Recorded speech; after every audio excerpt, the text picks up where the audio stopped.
अंत में मांगा गया वरदान सती को फलीभूत हुआ। कैसे?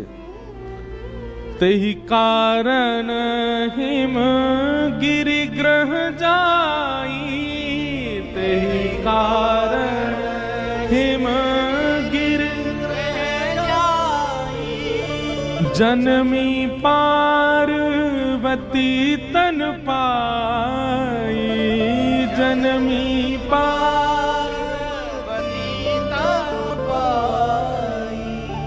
वही सती अपने अंत में जब शिव चरणारविंदों की कामना करती हैं, अगले जन्म में वही हिमाचल की पुत्री, हिमालय की पुत्री पार्वती के रूप में प्रकट हुई। पराम्बा जगदम्बा श्री पार्वती मैया की, श्री पार्वती जी का प्रादुर्भाव हुआ।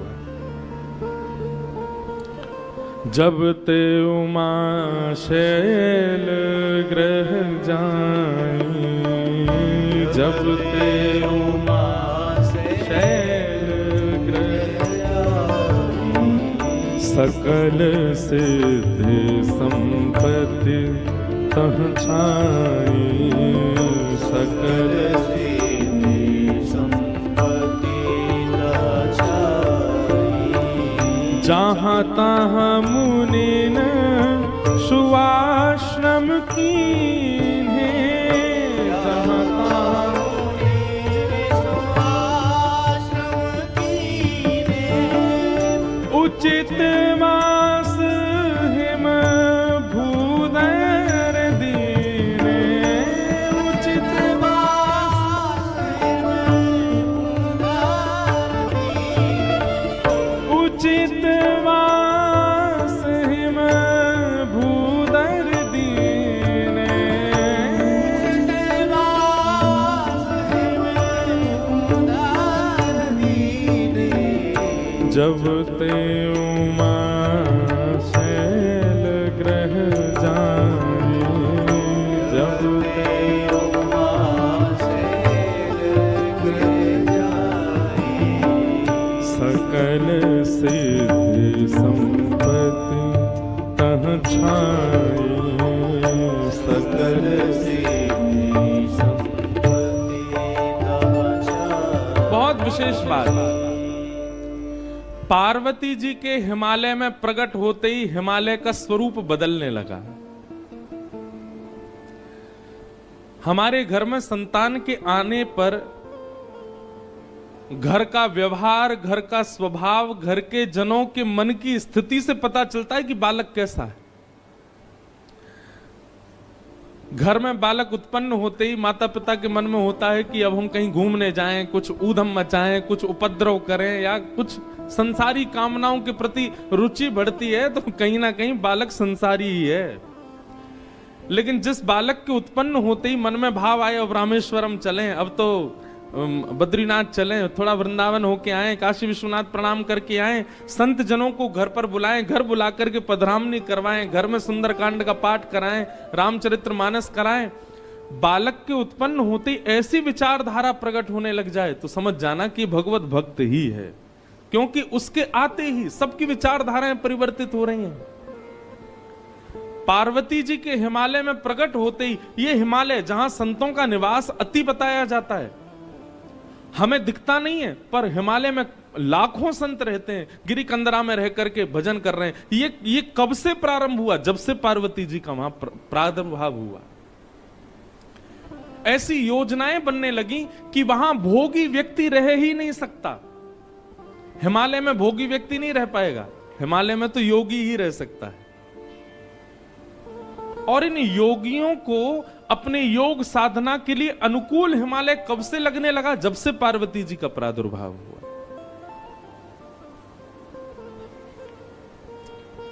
तो कई बार संतान घर में उत्पन्न हो, उस समय घर के सदस्यों की विचारधारा से पता चल जाता है कि संतान कैसी है।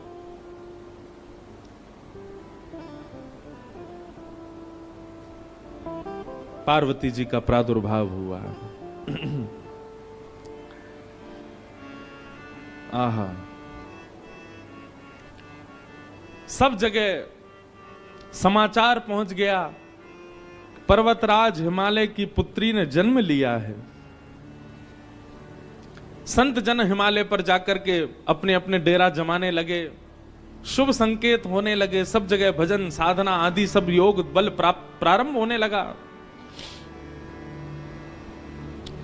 नारद जी महाराज को जब ये समाचार पड़ा कि हिमालय के यहां पुत्री ने जन्म लिया है, नारद जी पहुंचे और हिमालय ने खूब स्वागत किया, सत्कार किया, संत पधारे।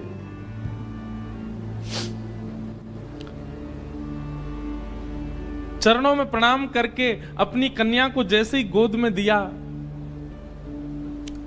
पूछा, महाराज इस कन्या के विषय में कुछ बतलाइए, ये कन्या कैसी होगी, इसके गुण बताइए, इसके बारे में कुछ कहिए ना। कह मुनि बहिस गूढ़ मृदु बानी, तुम्हारी सकल गुण खानी, सुंदर सहज सुशील सयानी, नाम उमा अंबिका भवानी।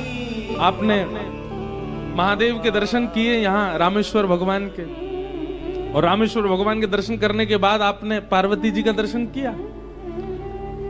यहां पार्वती जी चतुर्भुज रूप में खड़ी है, चतुर्भुज रूप में विराजमान है।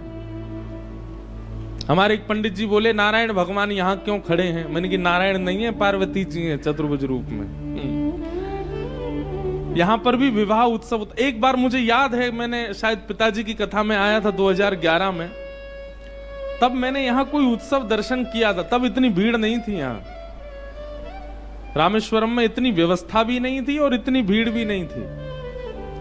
ये पीछे वाला जो द्वार है, यहीं से ही भीतर प्रवेश कर जाते थे हम तो, और घूमते घामते दर्शन भी कर लेते थे। और वो भी कथा भी दिसंबर जनवरी में ही हुई थी। ये मौसम है, इसी समय भीड़ आती, तब भी इतनी भीड़ नहीं थी।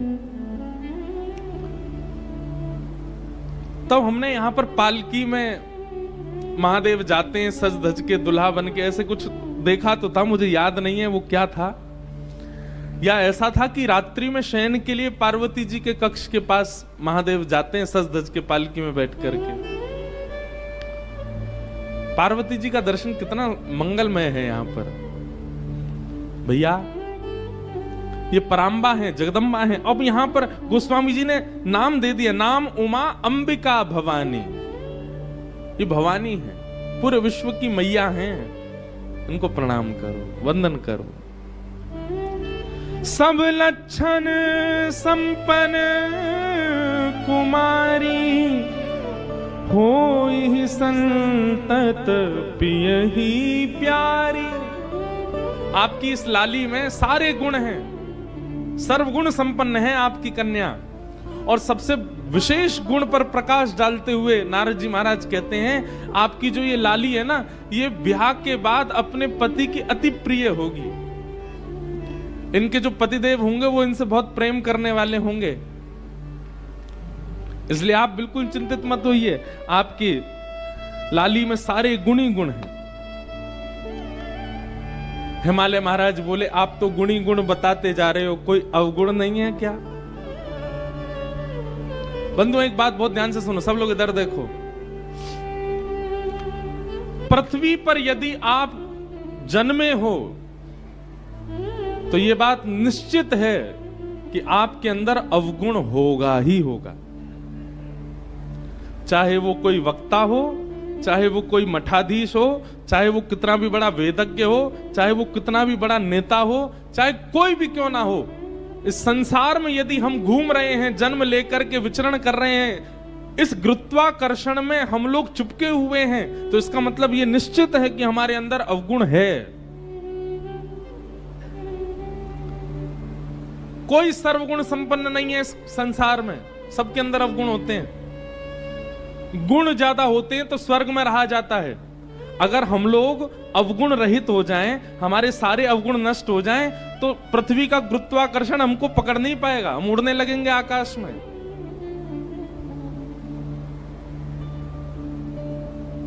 वायु में तैर के ही पहुंच जाओगे धनुषकोडी। आप पृथ्वी पर स्थिर हो, इसका मतलब है कि आप में अवगुण है, इसीलिए पृथ्वी ने आपको पकड़ करके रखा है। गुण ज्यादा होंगे तो स्वर्ग मिलेगा, अवगुण ज्यादा होंगे तो नरक मिलेगा, दोनों बराबर होंगे तब पृथ्वी पर आता है मानव।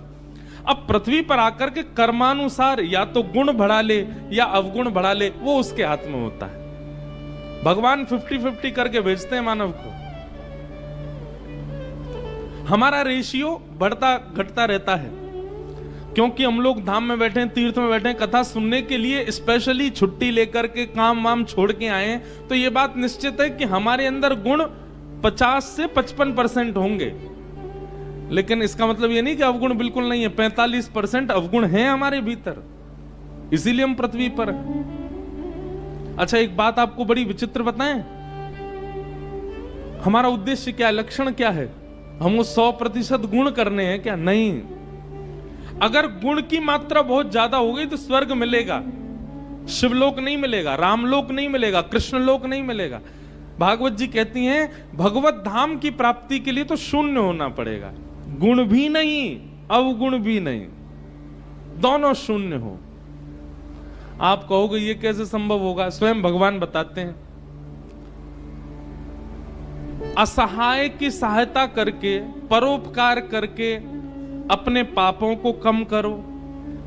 दूसरों की सहायता करने से पाप कम होते हैं, और उपस्थित भोग भोगने से, जैसे ब्याह कर लिया, धन हो गया तो गाड़ी खरीद ली, बढ़िया घर बना लिया, ये उपस्थित भोग हैं। इन उपस्थित भोगों को भोगने से पुण्य कम होते हैं। अब आप कहोगे ये शून्य हो गए, ये कैसे पता चले? जित देखूं उतित श्याम मई है, जिसको देखो उसमें ही राम जी दिखने लग जाएं, जिसको देखो उसमें ही गुण दिखने लग जाए, समझ जाना पाप और पुण्य दोनों शून्य हो गए। बहुत विस्तृत है ये भाव, हमने सूक्ष्म में सुना दिया है। हिमालय जी बोले आपने तो पार्वती जी में सारे गुण ही गुण बता दिए, हमारी लाली में कोई अवगुण नहीं है।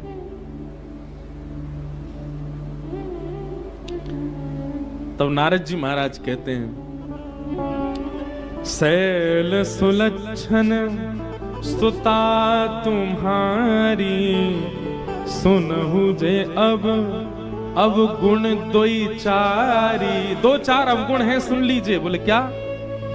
अगुण अमान मातु पितुहीना, उदासीन सब संशय छीना, जोगी जटिल अकाम मन नगन अमंगल वेश, अस स्वामी एहि कह मिलहि परिहस्त असिरेख। हमने आपकी लाली की हस्त रेखा देख करके 2-4 कुछ अवगुण हैं, उनको मैंने पढ़ लिया। आप कह रहे हैं तो मैं आपको बता देता हूं। हिमालय महाराज, नैना देवी थोड़े से संकोच में आ गए, बोले बताइए भगवान। बोले अगुण अमान मात पितहीना, उदासीन सब संशय छीना। आपकी लाली का जिनसे ब्याह होगा वो कैसे होंगे? बोले अगुण, उनमें कोई गुण नहीं होगा, सारे गुणहीन। जैसे गुण किसे कहते हैं? हमारे दामाद जी बड़े सरल हैं, हमारे दामाद जी बड़े अच्छे हैं, हमारे दामाद जी बड़े बुद्धिमान हैं, हमारे दामाद जी बड़ा मीठा बोलते हैं, ये सारे दामाद के गुण हैं। आपके जो दामाद जी होंगे वो अगुण होंगे, उनमें कोई गुण नहीं होगा। आप किसी दूसरे से कह नहीं सकते कि हमारे दामाद जी में ये गुण है, अगुण। और अमान, मान रहित होंगे। कभी अगर दामाद जी आए और आप उनका स्वागत सत्कार नहीं करो तो उनको बुरा नहीं लगेगा, क्योंकि वो अमान हैं, वो मान रहित हैं। और तीसरी बात तो ऐसी बताई कि महाराज मैना देवी तो अपने छाती पे हाथ रख के बैठ गई। बोले क्या? मातु पितहीना, आपके जो दामाद जी हैं उनके माता पिता नहीं है। आपके जो दामाद होंगे, मतलब आपकी लाली के सास ससुर नहीं होंगे। आज की कन्या होती तो खुश हो जाती, आज की कन्या होती तो बड़ी प्रसन्न हो जाए, बढ़िया हमारे सास ससुर ही नहीं है, केवल पति देव हैं। लेकिन नैना देवी बोली ये कैसा बेटा? बोले फिर ये इसका जन्म कहां से हुआ? बोले कि पूरे विश्व को यही जन्म देते हैं, आपके जो दामाद जी होंगे इनको कोई जन्म नहीं देता। मात पित ही ना उदासीन सब संशय ही ना। उदासीन है, अंतर्मुखी, इसको अंग्रेजी में कहते हैं इंट्रोवर्ट। अपमान सम्मान इनसे कोई, बहुत सम्मान कर दो तो प्रसन्न हो जाए ऐसा भी नहीं है, अपमान कर दो तो बुरा मान जाए, नहीं, कुछ नहीं। दाल रोटी खिला दो तो भी राजी, कुछ मत खवाओ भूखे रखो तो भी राजी। ऐसे उदासीन होंगे आपके दामाद जी। जोगी जटिल अकाम मन नगन अमंगल भेष। नारद जी को इतना सच भी नहीं बोलना था, पहले ही डरा दिए माता पिता इतने। बोले कैसे होंगे? बोले जोगी जटिल। जटिल किसको कहते हैं? बोले बिल्कुल जड़ के भांति जो होता है। अकाम मन, बोले काम दूर दूर तक स्पर्श नहीं करेगा उनको। अकाम मन, कोई कामना नहीं होगी उनके मन में। जिनकी नगरी में आप बैठे हो उनके गुण सुन लीजिए। अकाम मन और नगन अमंगल भेष। सब लोग सावधानी से सुनो। बोले कैसे होंगे जिनसे इनका ब्याह होगा? बोले नग्न। वस्त्र पहना दो तो ठीक, नहीं पहनाओ तो कोई बात नहीं। अमंगल भेष। एक कथा हम एक महात्मा जी से सुन रहे थे।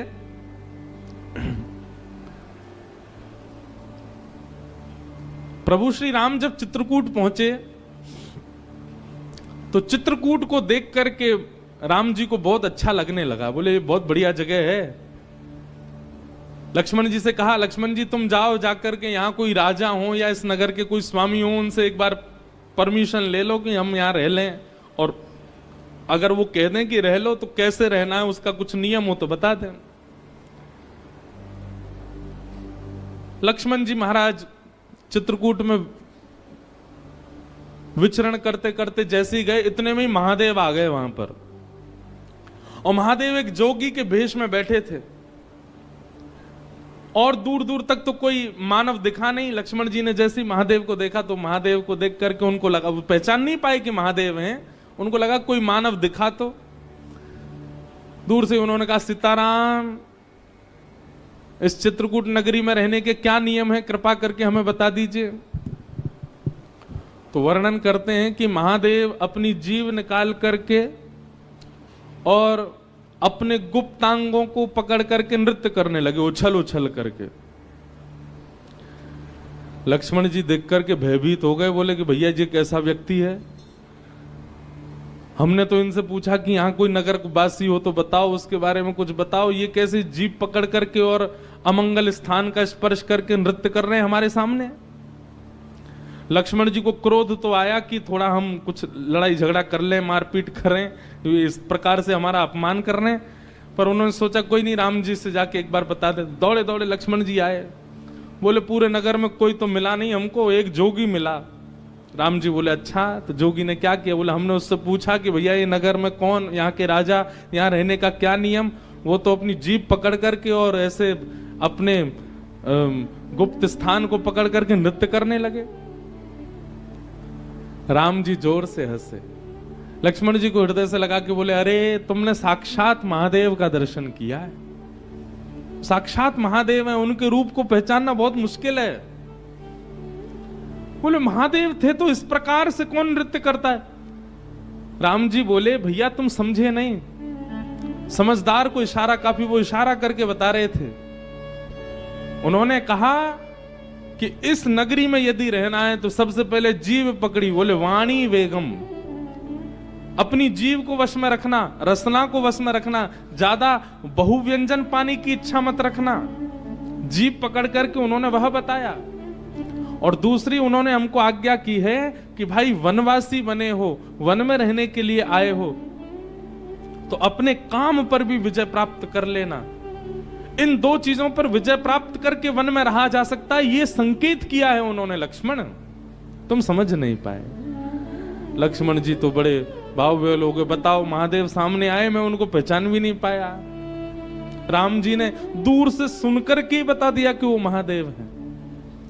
तो ऐसे हैं महादेव। अगर किसी की बहुत प्रबल इच्छा हो कि मैं महादेव का प्रत्यक्ष दर्शन करूं, तो संसारी व्यवहारों से पहले अपने आप को ऊपर ले जाना, क्योंकि महादेव प्रकट होंगे, उनके आव भाव गुण स्वरूप को समझ पाना बहुत मुश्किल है, हर कोई नहीं जान पाएगा।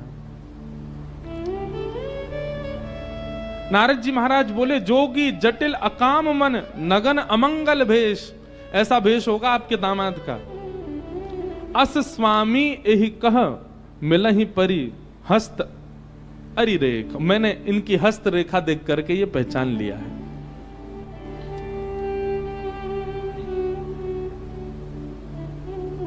नैना देवी, हिमालय महाराज तो बिल्कुल नेत्रों में आंसू आ गए। ऐसी सुकोमला, ऐसी प्यारी पुत्री, और उस पुत्री के लिए ऐसा वर बता रहे हैं ये।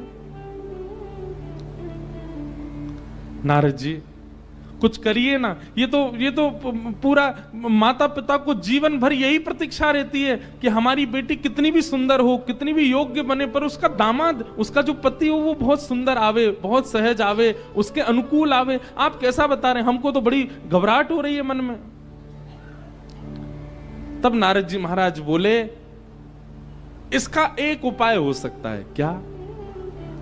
बोले, जितने गुण लक्षण हमको पार्वती जी की रेखा देख करके और इनके मस्तिष्क को पढ़ करके दिख रहे हैं, ये सारे गुण लक्षण यदि किसी दैव पुरुष में हो और उनसे इनका ब्याह हो जाए तो मंगल हो जाएगा। यदि ये सारे अवगुण किसी मानव में होंगे तो वो मानव उचित नहीं है, लेकिन ये सारे गुण लक्षण अगर किसी देव में हो और उनसे इनका ब्याह हो जाए तो मंगलकारी होगा। हिमालय बोले, ये सारे अवगुण किसमें हैं? बोले, इनको अवगुण नहीं है, ये अवगुण संसार में हो तो अवगुण है, पर यही अवगुण यदि किसी देव में चले जाएं तो सारे सद्गुण बन जाते हैं। और ये सारे अवगुण जो यहां सुने गए हैं सब महादेव में घटित होते। महादेव ऐसे ही हैं। अगर महादेव आपकी पुत्री को स्वीकार कर लेंगे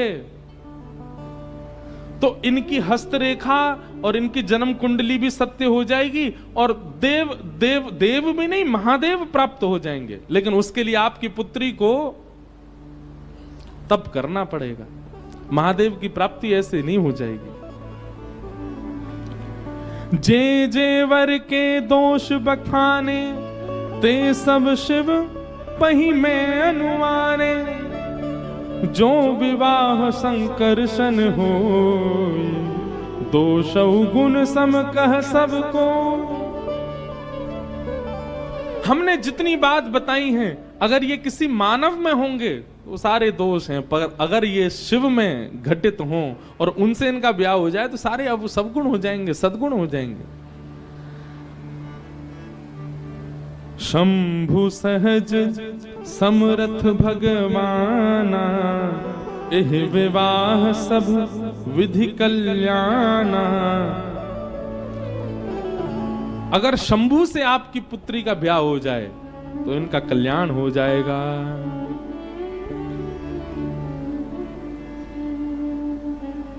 करना क्या होगा?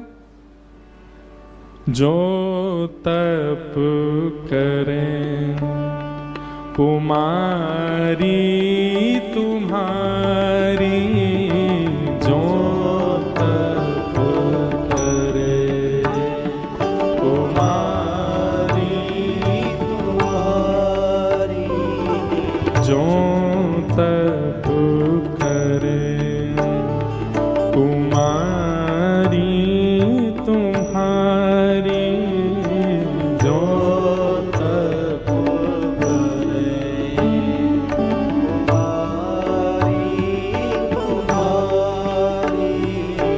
भावे मीट सकहीं त्रिपुरारी।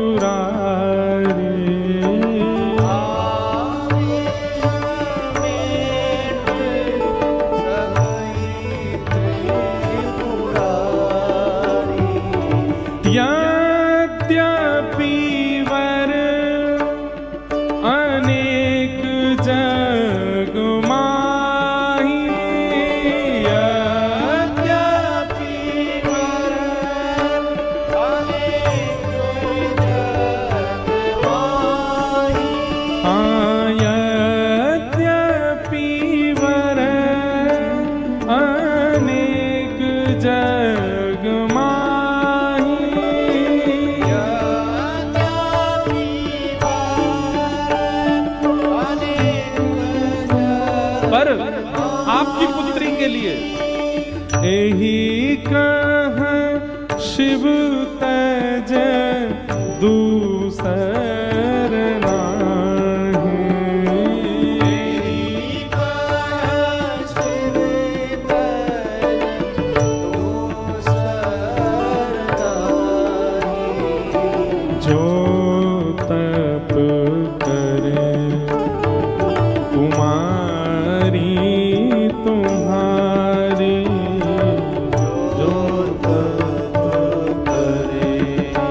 हे मैया, अगर आपको अपनी पुत्री से बहुत प्रेम है तो अब जाइए, जाकर के पुत्री को समझाइए कि वो तप करना प्रारंभ करे, नहीं तो उसके हस्त कमल में, उसकी कुंडली में जो सारे दोष उसके पति में बताए गए वो सारे दोष रहेंगे। अगर उसने तप किया तो तप के प्रभाव से उसको देवादिदेव महादेव प्राप्त होंगे और उसके सारे पति के अवगुण सगुण बदल जाएंगे। हाँ करे सो तप जे ही मिलहि महेशु,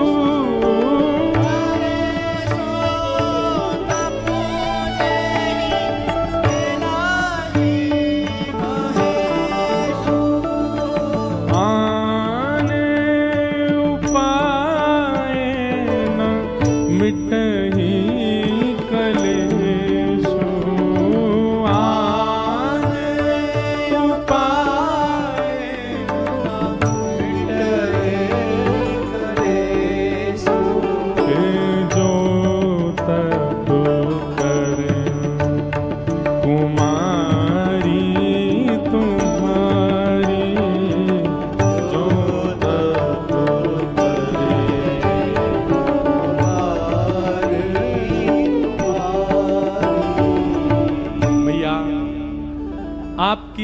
लाली के होने वाले वर में जो जो दोष हैं वो केवल और केवल अब तप से ही दूर हो सकते हैं। तप से महादेव प्रसन्न होंगे और महादेव ब्याहने के लिए आ गए, सारे अवगुण सगुण बन जाएंगे। आप जाओ, जाकर के अपनी पुत्री को कहो कि वो तप करना प्रारंभ करे। ये व्रत की जो परंपरा है ये पार्वती जी से ही प्रारंभ हुई है। सुयोग पति की प्राप्ति के लिए जो व्रत किए जाते हैं ये पार्वती जी से ही प्रारंभ हुए। अब एक बात कह दें, बुरा नहीं मानिएगा, लेकिन आपने खूब व्रत किए फिर भी नहीं मिले वैसे जैसे चाहिए थे, तो सबसे पहली बात तो मन में विचार करके व्रत नहीं करना है, ऐसे ही पति चाहिए। ठाकुर जी पे छोड़ो, ठाकुर जी आप कृपा करके जैसे प्रदान कर देंगे हमें स्वीकार है, बस हम व्रत कर रहे हैं कि हमारा भक्ति भजन भाव उसमें कटौती करने वाले पति ना मिले हमको, उसमें श्रेष्ठ मिल जाए। लेकिन खूब व्रत किए उसके बाद भी आपके भजन में, आपके संकीर्तन में, आपकी कथा में विक्षेप डालने वाले यदि मिल रहे हैं तो निश्चित है कि व्रत में कोई चूक रही है आपसे। पार्वती जी ने व्रत किया, नारद जी के वचन मान करके नैना देवी ने जाकर के पार्वती जी को समझाया और पार्वती जी सौभाग्य मान करके, देखो एक बात बहुत ध्यान से सुनिएगा सब लोग, इधर देखो, नाम जप, तीर्थ यात्रा, कथा श्रवण, संत चरण और व्रत नियम अनुष्ठान, ये पांचों क्रिया नियम मान करके नहीं करनी चाहिए। फिर से सुनिए, नाम जप, तीर्थ यात्रा, कथा श्रवण, संत पदरामनी, संतों के चरणों में प्रणाम आदि, और व्रत नियम अनुष्ठान, ये सब केवल नियम मान करके नहीं करने चाहिए, सौभाग्य मान करके करने चाहिए। आप तीर्थ किस लिए जा रहे हो? अभी वो महीना आता, पितृपक्ष का महीना आता, पूरी दुनिया गया जी जाती है, सौभाग्य मान के नहीं जाते हैं। किस लिए जाते हैं? नियम है कि हम वहां जाकर के तर्पण करेंगे तो हमारे जो पितृ हैं वो मुक्त हो जाएंगे। पूर्णिमा के दिनों पर महाराज गिरिराज जी में इतनी भीड़ होती है, लोग परिक्रमा करते हैं गोवर्धन बाबा की, क्यों? नियम है, पूर्णिमा के दिन करो।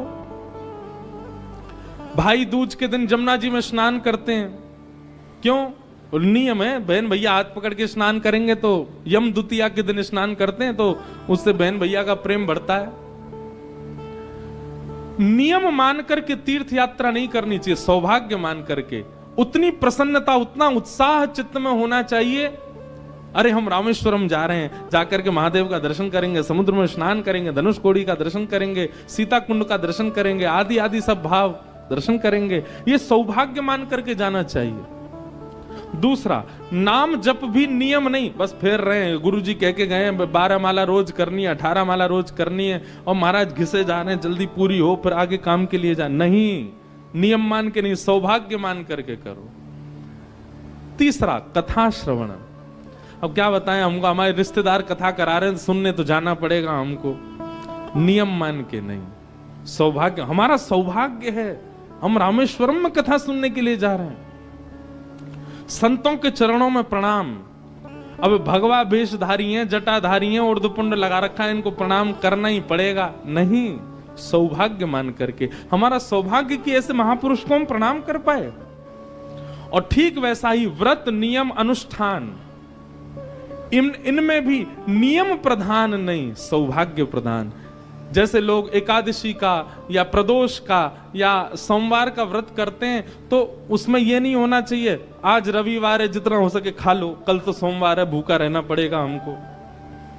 आज सोमवार है खूब पेट भर के खा लो, रात में 4 रोटी ज्यादा खा लो, क्यों, कल तो मंगलवार है भूखा रहना है हमको। ऐसे नहीं।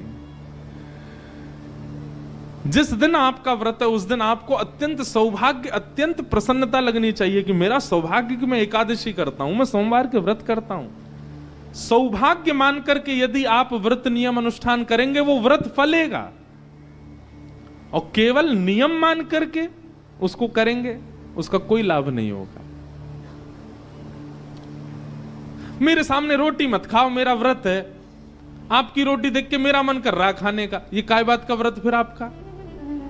आपके सामने 56 व्यंजन रख दिए जाएं, लेकिन आपको गौरव हो, नहीं मेरा व्रत है, मैं तो आज व्रत में हूं, आज स्पर्श नहीं करना। वो प्रसन्नता दिखनी चाहिए व्रत की, तब व्रत फलता है।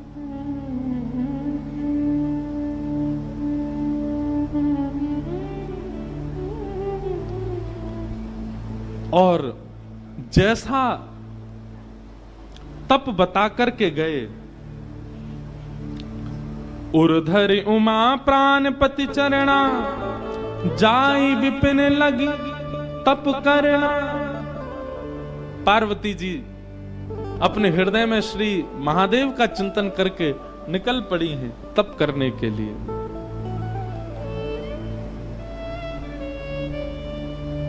आहा, मानस जी में गोस्वामी जी वर्णन करते हैं पार्वती जी ने कैसा तप किया। बोले, अस तप काहू न कीन भवानी, ऐसा तप आज तक किसी ने किया ही नहीं। भय अनेक धीर मुनि ज्ञानी, बड़े बड़े ज्ञानियों ने भी जब पार्वती जी को देखा, देख करके सब आश्चर्यचकित हो गए। ऐसा तप आज तक किसी ने किया ही नहीं जैसा पार्वती जी कर रही हैं। अच्छा, एक बात,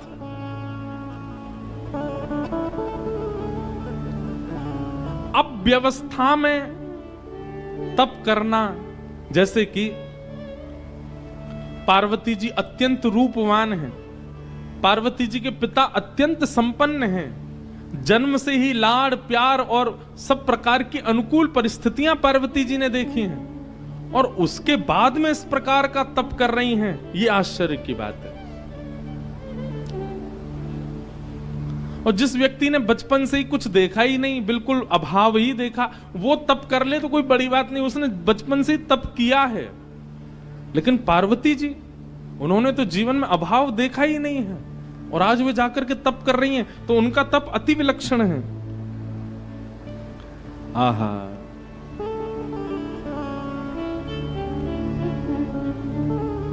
पार्वती जी का ऐसा तप हुआ, उस तप के बाद आकाशवाणी होने लगी। बोले, हे पार्वती जी, हे जगदम्बा पराम्बा, हे हिमालय पुत्री, आप जिस कारण से तप कर रही हैं, आपका तप निश्चित पूर्ण होगा, और जिनकी प्राप्ति के लिए आप तप कर रही हैं वो आपको प्राप्त होंगे। आहा, पार्वती जी के विषय में बताया गया।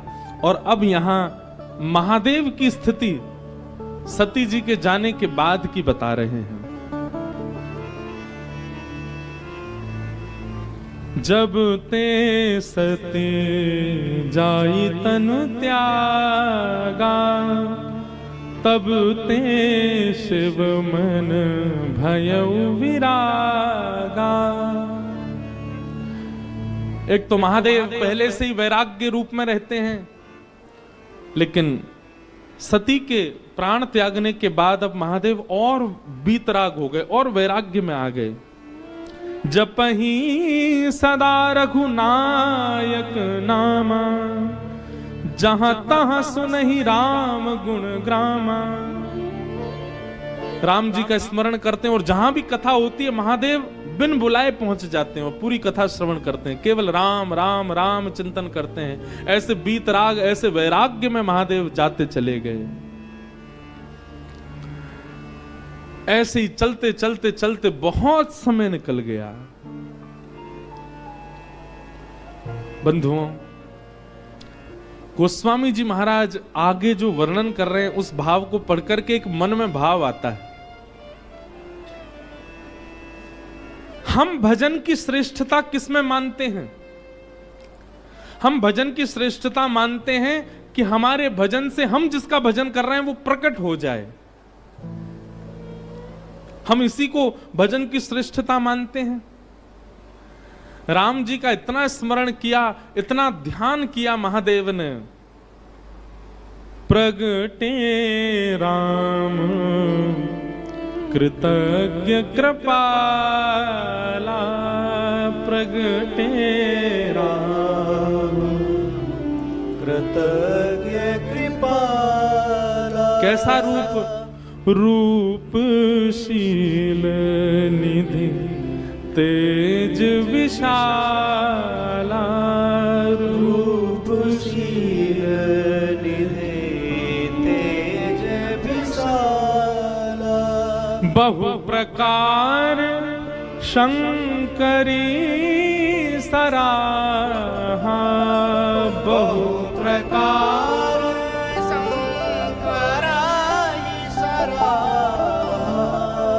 तुम बिन व्रत को निर्वाह, तुम बिन व्रत को निर्वाह। सती के जाने के बाद महादेव ने ऐसा व्रत किया, ऐसा तप किया, ऐसा स्मरण किया राम जी का कि राम जी को प्रकट होना पड़ा। प्रसन्न मुद्रा में श्री राम जी प्रकट हो गए महादेव के सामने। आगे जो हुआ वो अद्भुत है। नियम तो आज तक हमने ऐसा सुना है कि देव प्रकट होकर के कहते हैं कि वरदान मांगो, परंतु राम जी प्रकट होकर के महादेव से कह रहे हैं हमको वरदान दे दो।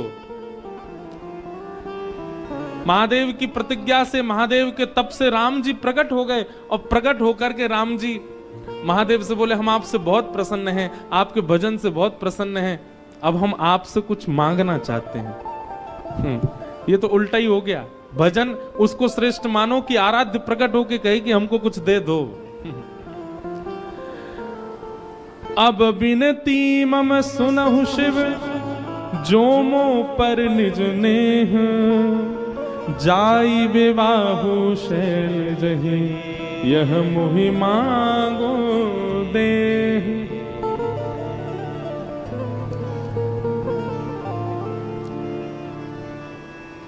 कितनी अच्छी बात। हमने ठाकुर जी की इतनी आराधना की, हमने गिरधर लाल की इतनी आराधना की कि श्री गिरधर लाल जी प्रकट है करके हमसे मांग रहे हैं।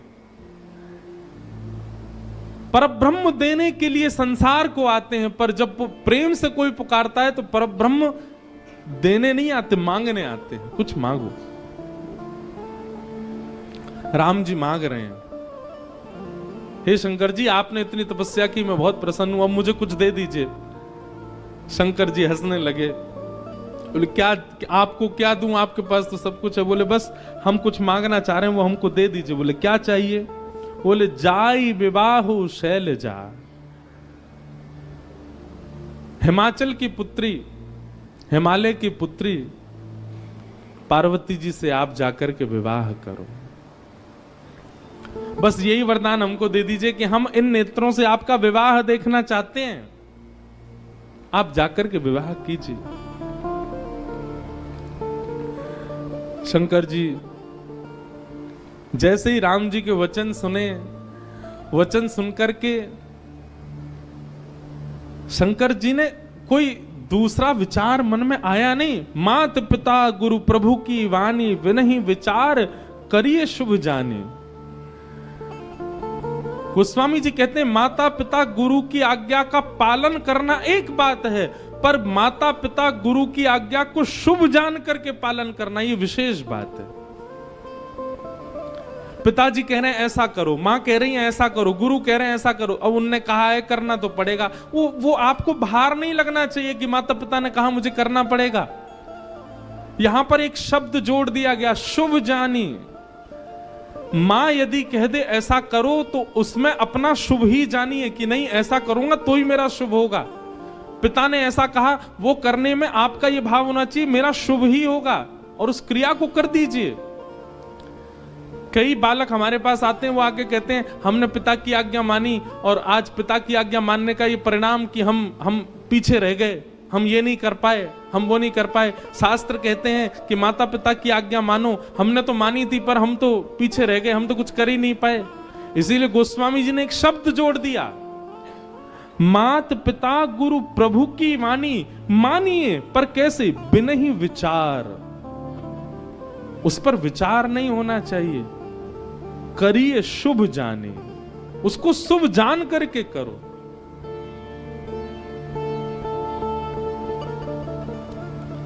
एक नगर के एक सेठ जी,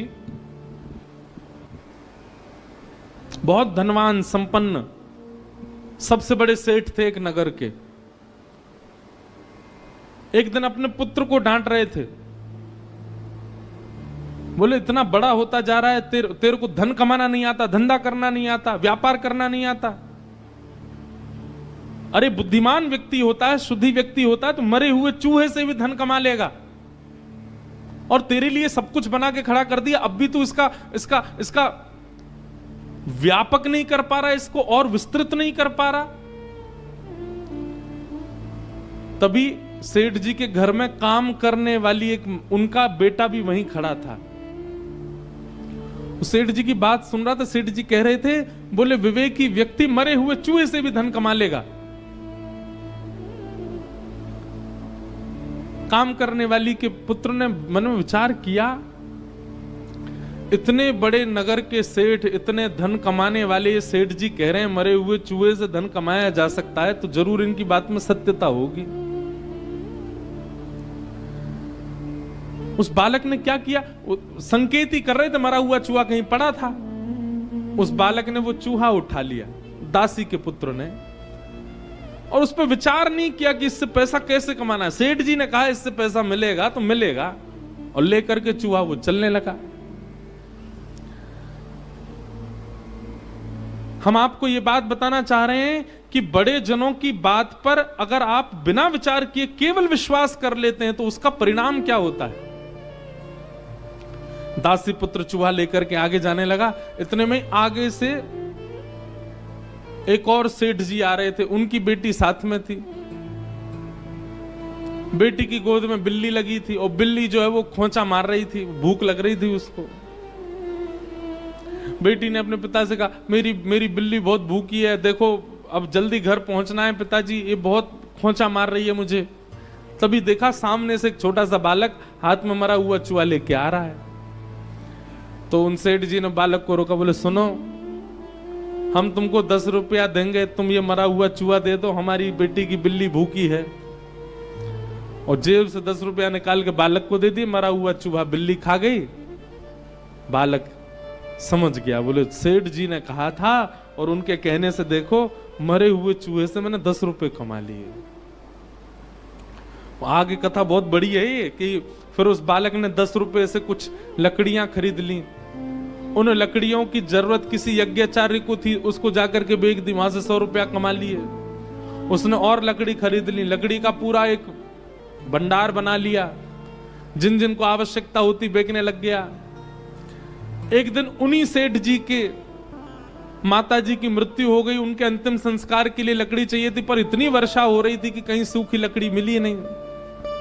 तभी ढूंढते ढूंढते लोग इस बालक के पास आ गए। अब ये बड़ा हो चुका था, इसने कुछ लकड़ियों को वर्षा से संभाल के रखा था। लकड़ी मांगी तो इसने बहुत दाम मांगे, बोले कि इतना पैसा दोगे तो दूंगा, नहीं तो नहीं दूंगा, क्योंकि इतने दिनों से बहुवृष्टि हो रही है, बारिश की, लकड़ियों का अभाव है। जो दाम उसने कहा वो दाम सेठ जी ने दिया। बोले हमारी माँ का अंतिम संस्कार होना, तू बोल, तो उतने खूब ऊंचे दाम मांगे और माँ का संस्कार कर दिया सेठ जी का। उस दाम से उसने लकड़ी का सबसे बड़ा व्यापारी बन गया। तो वही बालक एक दिन जब बहुत बड़ा व्यापारी बना तो बेटा बेटा सोचने लगा, कहां मैं एक दासी का पुत्र था, आज मैं सबसे बड़ा व्यापारी हूं। ये सब प्रारंभ कहां से हुआ? तब उसने सोचा, ओहो, वो सेठ जी जिनके यहां मेरी मां काम करती थी, वो अपने बालक को डांट के कह रहे थे कि चूहा से मरे हुए चूहा से धन। वहीं से मैंने सबसे पहली कमाई मेरी वहीं हुई थी, 10 रुपया कमाए थे मैंने। आज अपने गुरुजी को प्रणाम करके आऊं।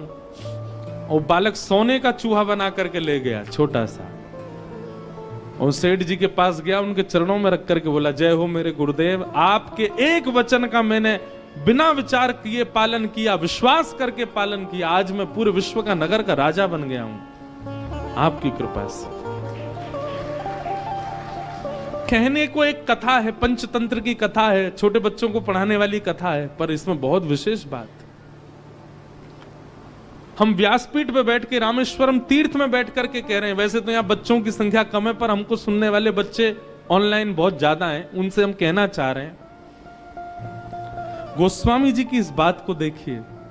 मात पिता गुरु प्रभु की वाणी, विनही विचार करिए शुभ जानी। सबसे पहले बात तो माता पिता की आज्ञा मानना शुरू करो, और फिर दूसरी बात, माता पिता की आज्ञा में विनही विचार, उसमें विचार मत करो, करिए शुभ जानी। अरे जिन राम के देश में हम रहते हैं, दशरथ जी की आज्ञा मान करके तुरंत चल दिए, पिता आज्ञा प्रधान है, निकल पड़े, और पिता की आज्ञा मान करके राम जी वन गए तो राम जी बन गए। आज राम बन गए, आज सब राम जैसा बनना चाहते हैं। इसलिए कई बार आपको लगेगा कि माता पिता की बातें आपके लिए अनुचित हैं, वो उचित नहीं है। महादेव परम उदासी हो चुके हैं, अब परम बीतराग हो चुके हैं। विवाह का दूर दूर तक भी संकेत महादेव के चित्त में नहीं था सती के जाने के बाद। पर राम जी ने आकर के जब कहा, जाई विवाहु शैलजा यह मोहि मांगे देहु, राम जी हाथ पसार करके महादेव से कह रहे हैं, बोले हम मांगना चाहते हैं कि आप हिमालय की पुत्री से जाकर के विवाह कर लो। सुनते ही महादेव खड़े हो गए, बोले आपकी जो आज्ञा, आप जो कहेंगे करेंगे, उसमें कोई किंतु परंतु वाली बात नहीं, हम करेंगे विवाह।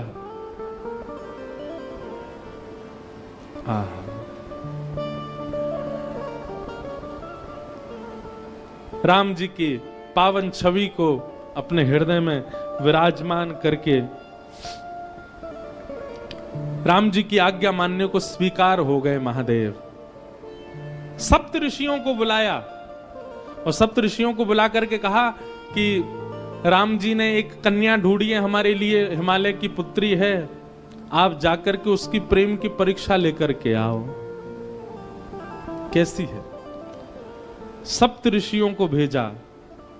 आहा, सप्त ऋषि हिमालय की उस कंदरा में गए जहां पार्वती बैठ करके तपस्या कर रही थीं। ऋषि ने गौरी देखी तह कैसी, मूरति मंत तपस्या जैसी। सप्त ऋषि लेने के लिए गए थे परीक्षा, पर दूर कंदरा में बैठी हुई जैसे ही गौरी को देखा, पार्वती जी को देखा, तो सप्तऋषि बोले उनको कन्या नहीं दिखाई दी, उनको शैलजा नहीं दिखाई दी, उनको पार्वती नहीं दिखाई दी, तो बोले साक्षात तपस्या ही मानो बैठी हो, ऐसी लग रही हैं पार्वती जी। जिन महादेव, अच्छा एक बात बोले, महादेव को आज भी प्राप्त करना तपस्या से कम नहीं है। आज भी इतने सहजता से महादेव मिलते नहीं है। थोड़ी थोड़ी तपस्या तो सबको करनी पड़ती है, चाहे थोड़ी सही करनी तो पड़ती है। हमको रामेश्वरम आना पड़ा तो आने में ही तपस्या हो गई। जो लोग ट्रेन से आए हैं उन्होंने तो घनघोर तपस्या करी है, पर जो फ्लाइट से आए हैं उनकी भी तपस्या कम नहीं है। दिल्ली से उड़ो पहले मदुरई की, अब तो सीधी फ्लाइट है, पर बीच में पहले हम आते थे सीधी नहीं थी, पहले चेन्नई रुको, फिर चेन्नई से दूसरी फ्लाइट पकड़ो, फिर मदुरई आओ, फिर मदुरई से गाड़ी चला के लौट के आओ, फिर यहाँ की भीड़ भाड़ में लग के जैसे तैसे। थोड़ा तप तो करना ही पड़ता है, बिन तप शिव नहीं मिलते। और शिव का स्वरूप क्या है? विश्वास। बिना तप के विश्वास प्रकट नहीं होता, तप तो करना पड़ता है। और जब अर्धांगिनी बनना है तो साक्षात तपस्या का रूप धारण करना पड़ेगा। सप्त ऋषियों ने जाकर के जैसे ही पार्वती जी को देखा तो कहने लगे, बोले कि ऐसा लगा ही नहीं कि कोई स्त्री बैठी है, कोई कन्या बैठी है, कोई गौरी बैठी है, कोई हिमालय की पुत्री, ऐसा लगा साक्षात तपस्या ही बैठी है। ऐसी तपस्या।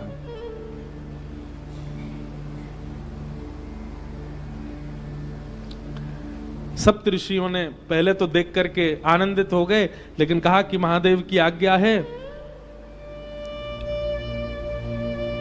जाकर के इनकी परीक्षा लें। सप्त ऋषियों ने जाकर के परीक्षा ली। बोले बताओ ए कन्या, तुम यहां बैठ करके क्यों तपस्या कर रही हो? तुम्हारी तपस्या का कारण क्या है?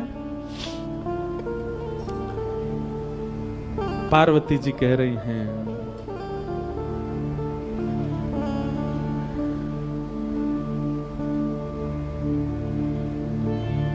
मेरे गुरु नारद ने आकर के जिनके वरण के लिए मुझे आज्ञा की है, मैं उन्हीं महादेव की प्राप्ति के लिए यहां तप कर रही हूं, उन्हीं महादेव की प्राप्ति के लिए यहां बैठी हूं। पार्वती जी की बात सुनकर के सप्तऋषि हंसने लगे। बोले किनसे ब्याह करना चाहती हो? बोले महादेव से। बोले वो महादेव जिनका रहने का ठिकाना नहीं, खाने का ठिकाना नहीं, पीने का सोने का ठिकाना नहीं, भभूति रमा करके जो रहते हैं, भूत प्रेतों के बीच जो रहते हैं, अरे जिनके ऊपर छत भी नहीं है, आकाश ही जिनकी छत है, ऐसे महादेव जिनके खुद के पहनने के वस्त्र दूसरे नहीं होते, उनसे तुम ब्याह करना चाहती हो? भूखी रह जाओगी, भोजन तक नहीं मिलेगा तुमको। कैलाश में रहते हैं, इतनी शीतल हवा चलती है, वहां ओढ़ने के लिए कंबल तक नहीं मिलेगा, भोजन करने के लिए अन्न तक नहीं मिलेगा। महादेव की जितनी अप्रशंसा हो सकती थी, ऋषियों ने महादेव की आज्ञा से ही की पार्वती जी के सामने। उनसे ब्याह करने का क्यों मन बनाती है? हमने तुम्हारे लिए उचित वर देखा, तुमने तपस्या तो की, तुम्हारा तप व्यर्थ नहीं जाएगा। हमने तुम्हारे लिए एक उचित वर देखा है, उससे तुम्हारा ब्याह करा देंगे। सप्तऋषि बोले हमने तुम्हारे लिए देखा श्रीपति नारायण, शंख चक्र गदा पद्म नारायण, वैकुंठ निवासी, दूषण रहित सकल गुण राशि, श्रीपति पुर वैकुंठ निवासी। हे पार्वती, तुम्हारे लिए हमने सुयोग वर देखा। जैसा तुम्हारा रूप स्वरूप है, तुम जिनके बगल में खड़ी होकर के बिल्कुल सुसज्जित लगोगी, वो तो श्रीपति नारायण हैं। उनसे तुम्हारा ब्याह करा दे। श्रीपति नाम सुनते ही पार्वती जी हंसने लगी। वाह, हे ऋषियों, आप सबको मैं प्रणाम करती हूं। आपने अभी अभी कहा श्रीपति, श्री यानी कि लक्ष्मी, और उनके जो पति हैं, मतलब जो पहले से ही विवाहित हैं, आप उनसे हमारा विवाह करवाना चाहते हो? आप हमको आकर के मार्ग दिखा रहे हो कि कलेश करवाना चाह रहे हो? मतलब हम विवाह करके वहां वैकुंठ में जाएं और फिर श्री यानी कि लक्ष्मी और हमारे बीच में विवाद ही बना रहे? क्षमा करें, इस तप के बल हमको वो सब नहीं चाहिए। नारद वचन न मैं परिहरऊ, बसऊ भवन उर्जर नहीं डरहु, गुरु के वचन प्रतीत न जेहु, सपने हूं सुगम न सुख निधते हूं। पार्वती जी कह रही हैं, मुझे अपने गुरु पर बहुत भरोसा है। मेरे गुरु ने मेरे लिए जो चुना है वो चाहे अब जैसा हो मैं उसी के साथ रहूंगा। जो गुरु आज्ञा पर भरोसा नहीं करता, गुरु आज्ञा का पालन नहीं करता, उसको सपने में भी कभी उसका सफल नहीं हो सकता, उसका कभी मनोरथ सिद्ध नहीं हो सकता। मुझे अपने गुरु पर बहुत भरोसा है। भरोसो दृढ़ इन चरणन के। बंधुओं, ये बातें ना आप लोग कथा में तो खूब भाव से सुनते हो पर पालन नहीं करते, ये बात हम जानते हैं। हम लोग सारे नियमों का पालन कर लेते हैं लेकिन विश्वास नहीं रखते ठाकुर के प्रति, गुरु के प्रति। जिन उमा पार्वती को आप देख रहे हैं, ये पार्वती जी को जाकर के आप कुछ मांगे चाहे ना मांगे, आज मेरे कहे से जाइएगा, महादेव का केवल दर्शन कीजिएगा, मांगने के लिए पार्वती जी के सामने जाइएगा और झोली फैला करके कहिएगा, माता पिता गुरु और शास्त्रों के प्रति हमारा अखंड विश्वास प्रकट हो। हे पार्वती जी, ये वरदान हमें प्रदान करो, क्योंकि विश्वास की साक्षात प्रदाता आप हैं।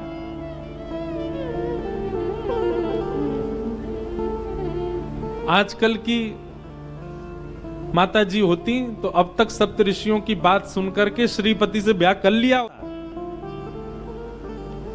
आजकल की माता जी तो ये सोचती है, ठीक है श्री को हम देख लेंगे, हम ही अधिपत्य संभालेंगे वैकुंठ में, ऐसे के संग थोड़ी रहेंगी जिसकी इतनी निंदा कर रहे हैं सब लोग।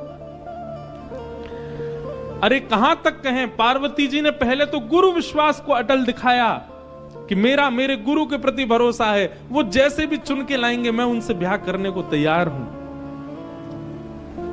आहा, और यह पंक्ति तो इतनी अद्भुत है पार्वती जी की।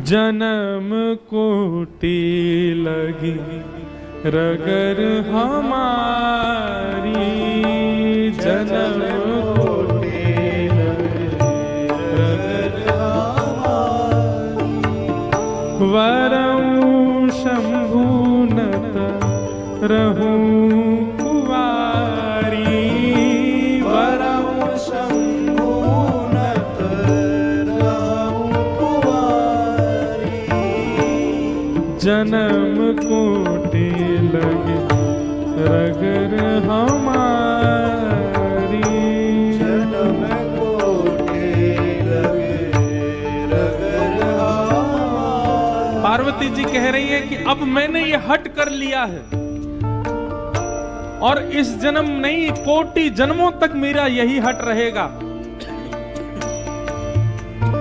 क्या? वरऊ शंभु, या तो मैं शिव से ब्याह करूंगी नहीं तो रहूं कुंवारी, नहीं तो कुंवारी रहूंगी मैं। और केवल इतना ही नहीं, तजऊ न नारद करा उपदेशु,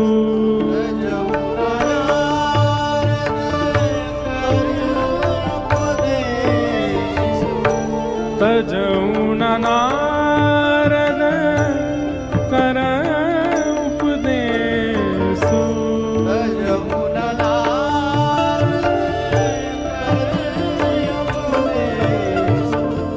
आप कहे सत बार महेशु, आप कहे सत बार महेशु, जन्म कोटि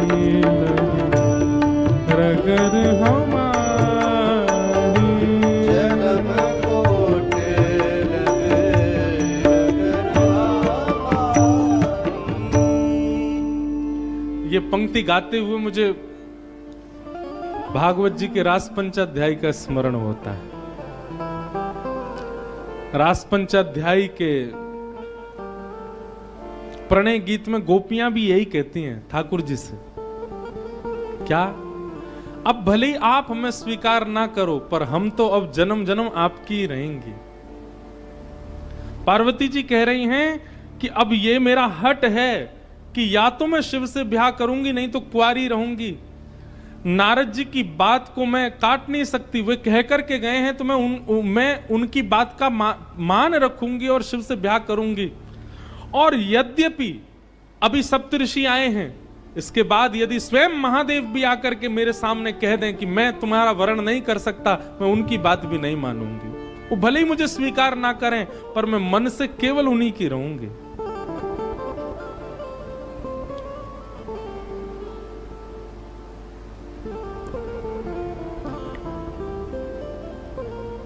एक बात हम कहते हैं, व्यक्ति ने संसार में हर वस्तु की जिद की और जिसकी जिद की उसको पा लेता है वो। आपने देखा कभी? आप जिद पे अड़ जाओ और जिस वस्तु की जिद आप करोगे वो आपको, भले ही आपके परिवार के लोग, आपके मित्र लोग लाके दे ही देते हैं, आपकी इतनी जिद है। पर कभी किसी व्यक्ति को ठाकुर जी के लिए जिद करते हुए देखा? नहीं। लेकिन एक सूत्र बता रहे हैं, जिसने भी जिद की उसने पा लिया ठाकुर जी को। मीराबाई ने जिद की। एक दिन बारात जा रही थी और छोटी सी मीराबाई अपनी मां से जाकर के कहती, मां ये क्या हो रहा है नीचे, इतने ढोल नगाड़े बज रहे हैं, सब नाच रहे हैं, जी क्या हो रहा है? मां ने कहा, अरे एक बींगड़ी के लिए उसका बींग, उसका पति, होने वाला पति दुल्हा बन करके घोड़ी पर चढ़ के जा रहा, उसके परिवार के लोग सब नाच रहे हैं और ये जाएगा और किसी की लाली से जाकर के ब्याह करेगा, फिर सदा उसको अपने पास ही रखेगा। देखते देखते मीराबाई के मन में आया, मैया मेरा बींद कब आएगा? छोटी सी मीरा, मेरे पति कब आएंगे? और मेरे पति कौन है? मेरा बींद कैसी बारात लेके आएगा? उसकी बारात में कैसे लोग नाचने वाले होंगे? बड़ी माताएं बहनें सब हंसने लगी। अरे मीरा, तू तो छोटी सी, कैसा हट करती है, अभी तो बहुत समय तेरे ब्याह में। मां जाकर के रसोई घर में काम करने लगी। अब मीरा जाकर के द्वार पर खड़े होकर बोले, मां बताओ ना मेरे बींद कौन है, वो कब आएंगे?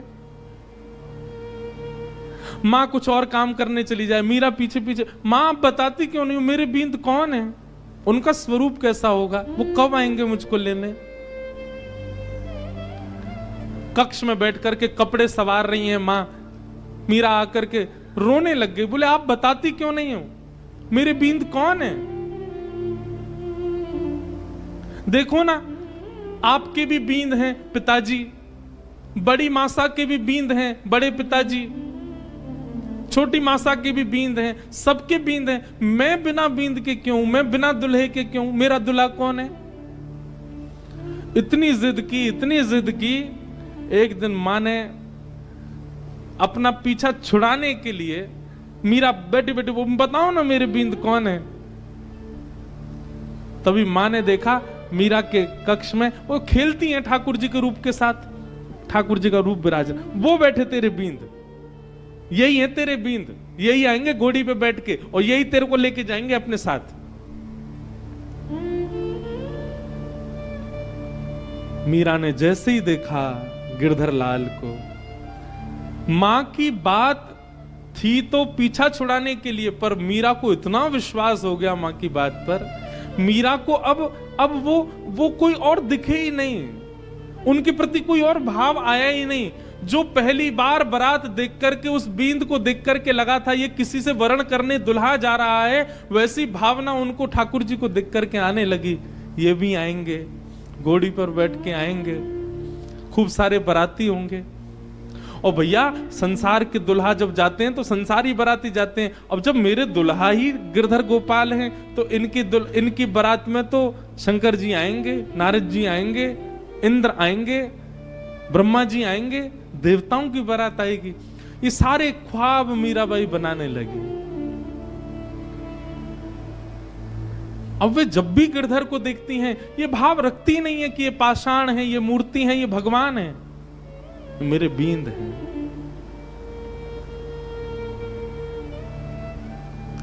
कुंवर भोजराज के साथ जब विवाह निश्चित कर दिया घर के लोगों ने, मीराबाई अपनी मां से जाकर के रोती हैं, मां आपने झूठ क्यों कहा मुझसे,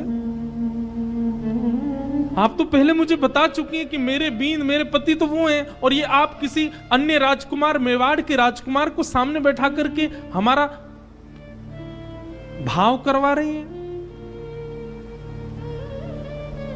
मां ने हंस के कहा, बोले वो तो मजाक में कहा था, वो तो ऐसे ही तू बालिका थी ना इसलिए कह दिया था। बोले आपने मजाक में कहा था, पर मैं तो तब से इनको ही पति मानती हूं।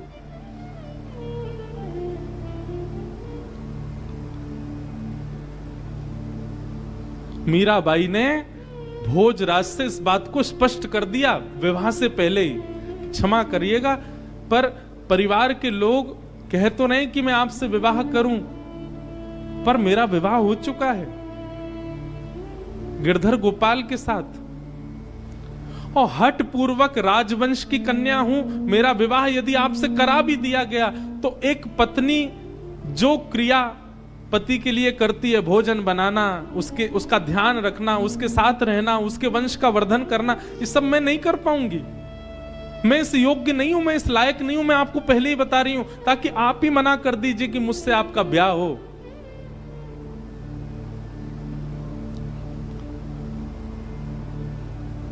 कुंवर भोजराज नेत्र सजल हो गए उनके, और वो बोले, किसने कहा कि मैं आपको पत्नी वर्ण करके लेके जाने वाला हूं?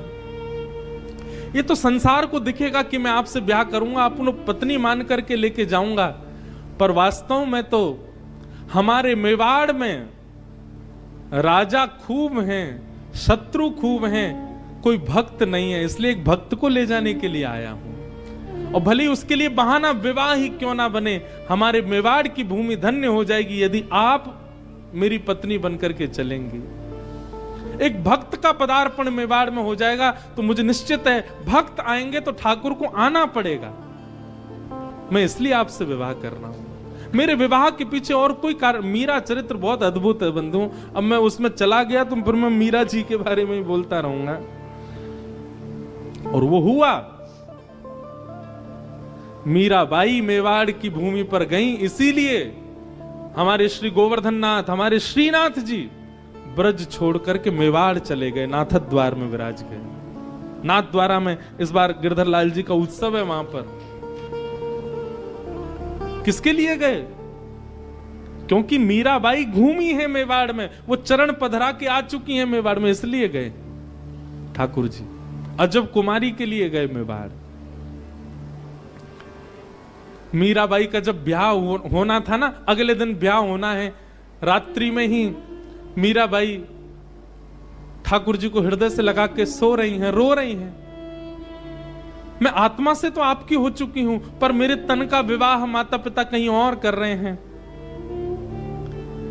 लेकिन बस एक बार आपसे प्रार्थना करके ये जानना चाहती हूं, आप मेरे तन को भी स्वीकार कर लीजिए ना, कोई और स्वीकार कर, उससे पहले एक बार आप कर लीजिए ना।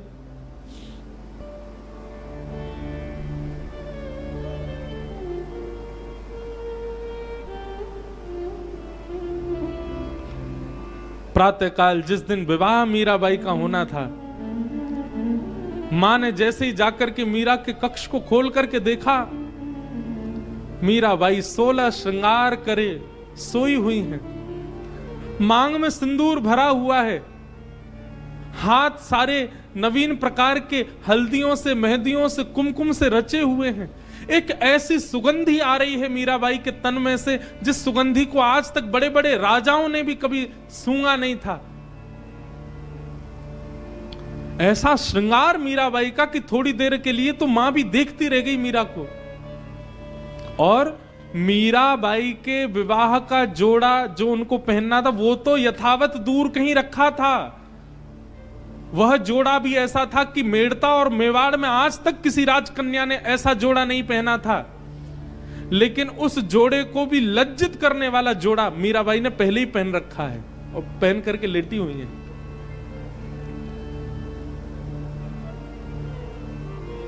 मां ने जाकर के मीराबाई को उठाया, मांग में सिंदूर, पैरों में महावर लगे हैं, एक नया जोड़ा पहन रखा है, गले में मंगलसूत्र, विवाह हो गया मीरा का, मानो इस अवस्था में पड़ी हैं।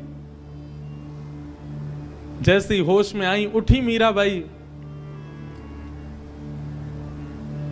मां ने पूछा, मीरा ये तूने क्या कर रखा है, तेरे मांग में सिंदूर कहां से आ गया? अपने वस्त्र से मिटाने लगी। मीराबाई ने हाथ पकड़े, नहीं मां ये मत करो। पैर के महावर छुटाने लगी, हाथ की हल्दियां मिटाने लगी। मीराबाई अपने आप को समेट के किनारे ले गई, मां ये सब मत करो। मैंने कहा था ना गिरधर गोपाल मेरे पति हैं और मेरा उनसे ब्याह हो गया, कल मेरा ब्याह हो गया। मीराबाई की मां कहती हैं, फालतू बातें मत कर, तेरा ब्याह हो गया। अरे ब्याह हुआ, किसी ने देखा? केवल अपनी मन की बातें बोलती रहती है। किसी ने देखा तेरा ब्याह? मीराबाई कहती है, संसार के ब्याह को तो 10 लोग, 50 लोग, 100, 200, 1000 लोग देखते होंगे, मेरे ब्याह को तो 56 करोड़ देवताओं ने देखा। 56 कोटा जना पधार्या। मेरे पतिदेव की बारात में 56 करोड़ बाराती आए थे। 56 कोटा जना पधार्या, दुल्हो श्री ब्रजनाथ। दुल्हा बनकर के मेरे ठाकुर जी आए थे, मेरा ब्याह हो गया। अब मां ये तन, ये मन, ये आत्मा सब कृष्ण की हो चुकी है। अब मुझे इसके लिए कोई और परवाह, अब तुम चाहे जहां मुझे भेज दो, मेरा ब्याह तो हो चुका है। अब ब्याह का केवल आप नाटक करके भले ही मुझे कहीं भेज दो, मेरा ब्याह हो चुका है। अब मुझे कोई परवाह नहीं। ब्याह के दिन कन्या इतनी उदास रहती, पर मीराबाई आज बड़ी प्रसन्न है। विदाई में रोई भी नहीं मीराबाई। क्यों? प्रसन्नता है, कृष्ण से मेरा ब्याह हो गया।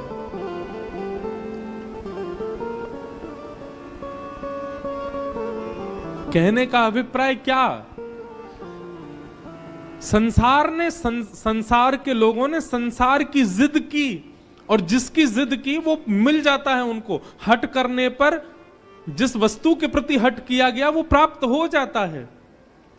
पर हमने कभी ठाकुर जी के लिए हट किया ही नहीं, हमने ठाकुर जी के लिए जिद की नहीं। कल की एक घटना बताएं। कल यहां हम कथा करके जा रहे थे तो एक साउथ इंडियन फैमिली आई थी यहां। उनको हिंदी भी नहीं आती पर थोड़ी थोड़ी समझ आती है, तो कथा सुनते हैं। श्रीरंगम से आए थे,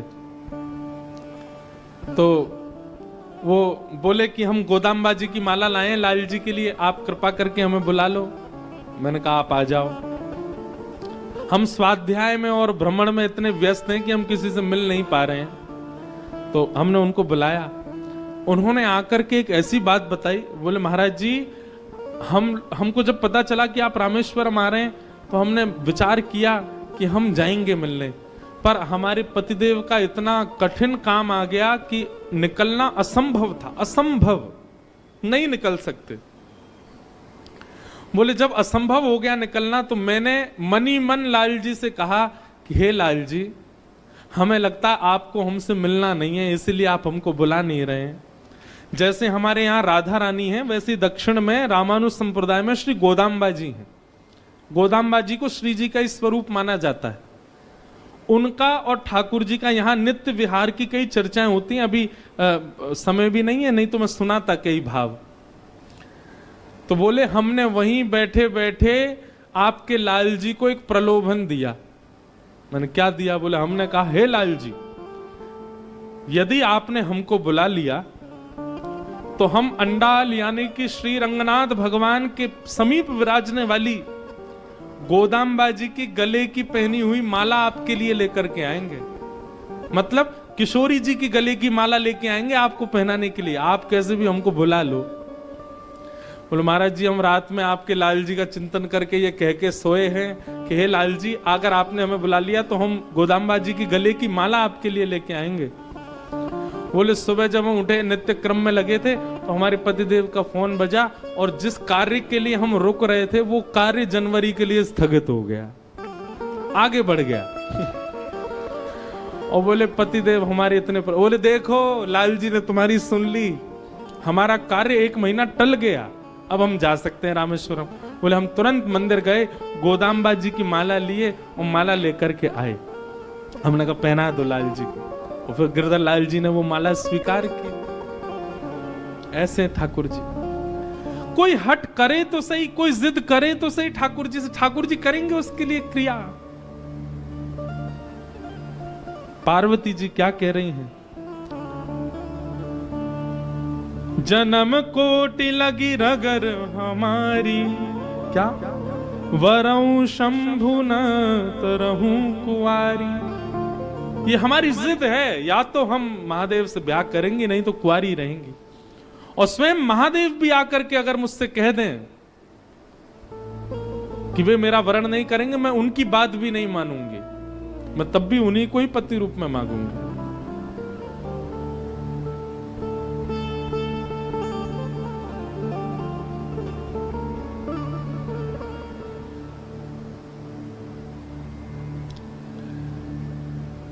सप्त ऋषियों के पैरों में पड़ गई पार्वती जी, और पैरों में पड़ करके बोली अब हम आपसे प्रार्थना कर रही हैं कि आप सब हमको जिद करके हमारे तप को रुकवाइए मत, आप सब लोग अब प्रस्थान करो। उसी काल में बंधुओं एक तारकासुर नाम का एक दैत्य था, जिसने देवताओं की नाक में दम कर रखा था, देवताओं का वध करने के लिए तत्पर हो रहा था। सबने जाकर के पूछा कि ये तारकासुर मरेगा कैसे? तब किसी ने बताया, बोले कि भैया इसको मारने का एक ही उपाय है। बोले क्या? शंकर जी का यदि पुत्र जन्म ले और वो इसको मारे, उसी के हाथों ये मरेगा। देवता सब सोचने लगे ये कैसे होगा, शंकर जी तो परम वीतराग होकर के बैठे, उनका ब्याह कैसे होएगा? वो तो ब्याह करना दूर दूर तक उनका कोई संभावना नहीं। तब ब्रह्मा जी ने कहा देवता आप सब लोग अब प्रयोजन करो, कैसे भी करके शंकर जी का मन बनवाओ, उनका मन बनेगा तो ही तारकासुर का वध हो सकता है। आहा, ये अमर है, ये ऐसे नहीं मरेगा, महादेव के पुत्र से ही इसका वध संभव है।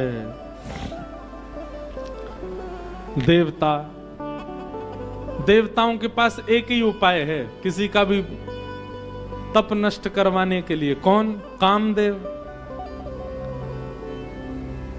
सब देवता कामदेव के पास गए।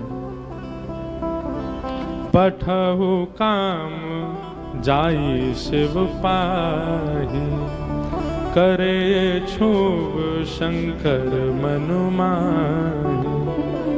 तब हम जाई शिवहि शिर नाई, करवाऊ विवाह बरियाई। सबने कामदेव से जाकर के प्रार्थना कर। बोले कामदेव तुम जाओ। बोले क्या करना है? बोले जाकर के शंकर जी की भजन में, शंकर जी के तप में विघ्न डालो, उनके नेत्र खोल दो। वो जैसे ही तप से बाहर आ जाएंगे उसके बाद हम जाकर के उनसे प्रार्थना कर लेंगे कि आप ब्याह कर लो, पर उनके तप को भंग करने की क्रिया तुम ही करो। कामदेव बोला आप लोगों को और कोई नहीं मिलता, बस मैं ही मिलता हूं? हैं बेचारे सज्जन लोग, श्रेष्ठ लोग तप आदि करते, मेरे को ही भेज देते हो, जाके इसका तप दूर कर दो। देवता सब कहने लगे हम देवता, तुम ये सोचो ना, तुम्हारा बलिदान 33 कोटि देवताओं का लाभ करता है, पूरे ब्रह्मांड का लाभ करता है। एक बात कहते हैं बंधुओं, बुरा नहीं मानिएगा, काम दैत्य नहीं है, काम देव है। उसको दैत्य हम लोगों ने बनाया है, उसकी दैत्य के प्रकार आराधना करते हैं। अब जैसे कि महादेव की आराधना का नियम है, जल चढ़ाओ, बिल्व पत्र चढ़ाओ, धतूरा चढ़ाओ, पुष्प चढ़ाओ, गंगा जल चढ़ाओ, ये नियम है। अब इस नियम से परे जाकर के यदि महादेव की आराधना करेगा तो महादेव उसका सर्वनाश करेंगे कि नहीं? ऐसी काम की भी आराधना का नियम है। लोग उसको विपरीत प्रयोग ले लेते हैं काम का, इसीलिए काम सर्वनाश करता है बुद्धि का, मति का, जीवन का। काम देव है, उसको देव की तरह भजो।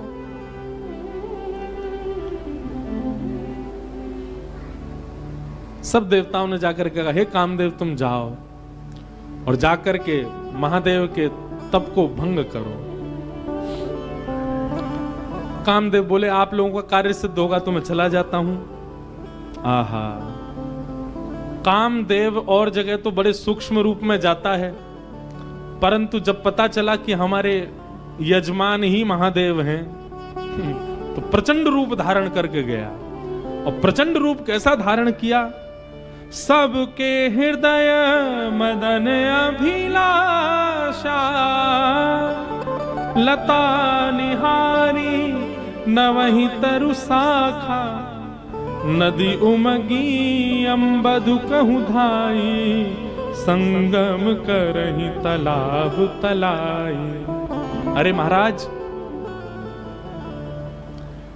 कामदेव केवल चैतन्य के अंदर आ गया नहीं, जड़ में भी काम प्रकट हो गया। ऐसा कामदेव ने आकर के आक्रमण किया पृथ्वी पर। वृक्षों से लताएं लिपटने लगी, वहां भी काम का दर्शन होने लगा। तालाब तलाइयों से जाकर के मिलने लगे, वहां भी काम का दर्शन। नदियों की गति इतनी तीव्र हो गई, सब जाकर के समुद्र से मिलने लगी। आकाश पृथ्वी से मिलने के लिए उतावले होने लगे। पृथ्वी अपने आप को जगह जगह से उच्छलित करने लगी, उठने लगी, आकाश से मिलने के। सब काम में हो गया। पशु पक्षी नभ जल थल चारी, भय काम वश समय विसारी। सब काम, जिस जगह देखो वहीं काम का दर्शन हो रहा है। पशु पक्षी आपस में लगे हैं, सब प्रकार के भाव सब जगह प्रकट हो रहे हैं। मदन अंध व्याकुल सब लोका, निश दिन नहीं अब लोक ही को का।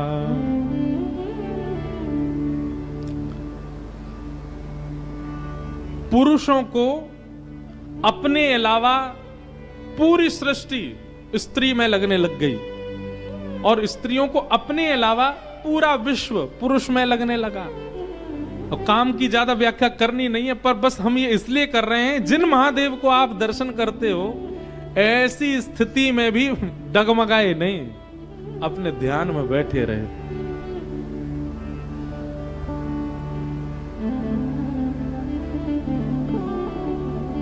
आहा, और सबसे सुंदर चौपाई क्या, सबको अस्त व्यस्त कर दिया कामदेव ने। भय काम वश जोगिस तापस, पवरन की को कहें, देख ही चराचर नारी में, जे ब्रह्म में देखत रहे। जो सब में ब्रह्म देखते थे, सब में नारी दिखने लगी उनको। अबला विलोक ही पुरुष में, नारियों को सब में पुरुष दिखने लगा। जग पुरुष सब अबला में, दुई दंड भरी ब्रह्मांड भीतर, काम कृत कौतुक अयम। धरी न काहू धीर सब, के मन मनसी मन सिज हरे। ये बहुत अच्छी बात है। गोस्वामी जी महाराज लिख रहे हैं क्या, बोले कामदेव ने ऐसा आक्रमण किया, धरी न काहू धीर, कोई अपने ऊपर काबू नहीं कर पा रहा है। सबके मन मन सिज हरे, सबके मन को कामदेव ने हरण कर लिया। लेकिन यह पंक्ति लिखने के बाद तुलसीदास जी रुक गए। तुलसीदास जी बोले, हमने काम की कुछ ज्यादा प्रशंसा नहीं कर दी, काम की व्यापकता कुछ ज्यादा नहीं बता दी। अरे हमने ये तक लिख दिया कि कामवश जोगिस तापस परवनी किनको कहें। बोले जोगी तपस्वी सबको हमने काम के लहर में उलझा दिया। काम की इतनी प्रशंसा कर दी हमने, काम की इतनी व्यापकता दिखा दी हमने। कहीं ऐसा ना हो कि ये काम के सारे प्रसंगों को सुनकर के लोग डर जाएं, बोले काम से जीते ही कौन सकता है फिर। लेकिन अब लिखी हुई बात मिट ना सके, मिटा तो सकते नहीं है, तो क्या करें। गोस्वामी तुलसीदास जी अति चिंता में बैठे हैं और मन ही मन सोच रहे ये मैंने क्यों लिख दिया। धीर न काहू धीर सब के मन मसज हरे, सबको कामदेव ने हरण कर लिया। गोस्वामी तुलसीदास जी महाराज चिंता करते करते करते सो गए। तभी हनुमान जी महाराज आए और गोस्वामी जी की कलम उठा करके अगली पंक्ति लिख गए। क्या, जो राखे रघुवीर ते, उबरे ते ही काल महु। हनुमान जी महाराज लिख करके गए और सुबह उठते ही गोस्वामी जी ने स्नान ध्यान करके जैसे पुनः लिखने के लिए कलम उठाई तो क्या देखा, गोस्वामी जी जिस पंक्ति पर अत्यंत चिंतित हो गए थे कि काम ने सबको अपने वश में कर लिया, अब इससे आगे क्या लिखूं मैं। हनुमान जी नीचे लिख करके गए हैं, बोले लेकिन जिनके हिये में साक्षात राम जी विराज रहे हैं, काम उनका स्पर्श भी नहीं कर पाएगा, काम उन पर प्रभाव नहीं कर पाया, प्रहार नहीं कर पाया। अरे जिनके चित्त में राम निवास करते हैं वो तो काल के मुख से निकल के आ जाते हैं।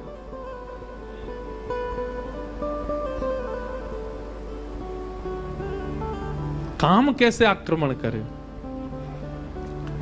सब जगह काम ने अपनी व्यापकता बिछा ली। अब कामदेव हिमालय की ओर गया, कैलाश पर गया, और कैलाश पर जाकर के भी ऐसी सुंदर सुगंध उत्पन्न होने लगी, सुंदर सुंदर पुष्प होने लगे, जिनसे भी काम प्रकट हो जाए वो सारा वातावरण पूरे विश्व में प्रकट कर दिया।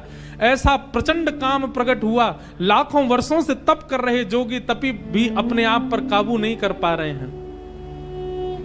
लेकिन शिव ही विलोकई ससंके उमारू भयउ जथाथित सब संसारो। सबको अपने वश में करने वाला कामदेव जैसे ही हिमालय पर गया, कैलाश पर गया, और कैलाश पर जाकर के जैसे ही उसने शंकर जी का दर्शन किया, शंकर जी को देखते ही काम भी उनके ऊपर मोहित हो गया। ऐसा सुंदर रूप, ऐसा सुंदर वदन, ऐसी सुंदर जटा, ऐसी शीलता, ऐसी सौम्यता, मानो कामदेव भी सामने बैठ गया और शंकर जी का दर्शन करने लगा। उनके रूप को देख करके कामदेव भी मोहित होने लग गया। एक बड़ा प्रसिद्ध आजकल गीत चलता है महादेव का, मुझे बहुत अच्छा लगता है।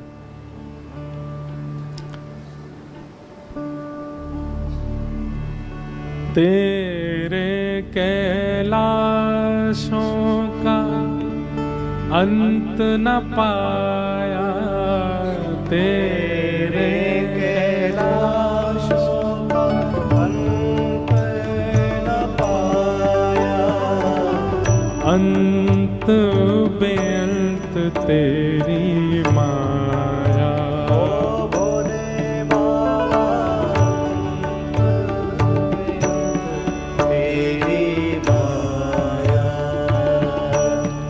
शिव कैलाशों के वासी, भौरी धारों के राजा, शंकर संकट हरना।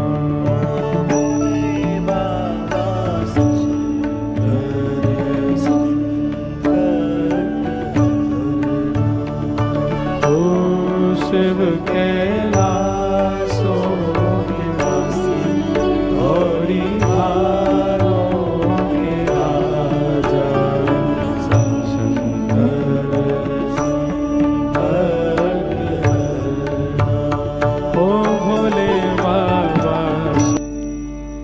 भय धरी अस कौतुक भयउ,